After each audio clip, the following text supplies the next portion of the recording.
বঙাইগাঁও জিলাৰ ঢাকানাবাৰীত 5ডালকৈ কেঁকো সাপ উদ্ধাৰ নিৰ্মীয়মান বঙাইগাঁও শ্বহীদ বেদীৰ পৰা যোগীখোপা সংযোগী পথৰ ঢাকানাবাৰীৰ গছ এজোপা কাটোতে ওলাই কেঁকো সাপ কেইডাল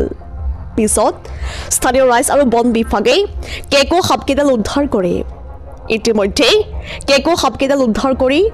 ৰাখাল ঠাকুৰ বন শিবিৰৰ ভাৰপ্ৰাপ্ত বন বিষয়া বসন্ত কলিতাই যাৱতীয় স্বাস্থ্য পৰীক্ষা কৰি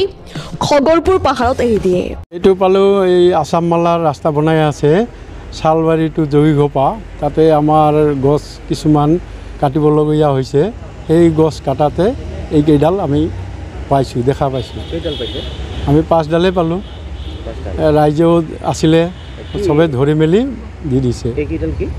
এইকেইডাল কেঁকো সাপ এতিয়া আমি ডক্টৰক দেখালোঁ ডক্টৰে সুস্থ বুলি কৈছে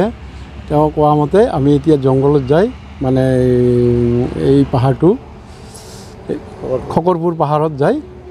এৰি দিম এতিয়া এই মই যিটো দুটা কেঁকো সাপ লৈ আহিছে এই দুটা পৰীক্ষা কৰিলোঁ দুটা ডাঙৰ আৰু তিনিটা সৰু এই টোটেল 5টা এই 5টা গোটেইখিনি পৰীক্ষা নিৰীক্ষা কৰি গোটেইখিনি গম পালোঁ 5টা কেঁকো সাপে সুস্থ শৰীৰে আছে গতিকে ইহঁতে গোটেই অভয়াৰণ্যত বা আমাৰ ওচৰে পাঁজৰে যি পাহাৰ আছে তাতে এৰি দিব পাৰে একদম কমপ্লিটলি সুস্থ শৰীৰ আছে কোনো তাত একো নাই গোটেইখিনি পৰীক্ষা নিৰীক্ষা কৰা হৈছে ধন্যবাদ বঙাইগাঁৱৰ পৰা মানিক কুমাৰ দত্তৰ ৰিপৰ্ট সুহানা লাইভ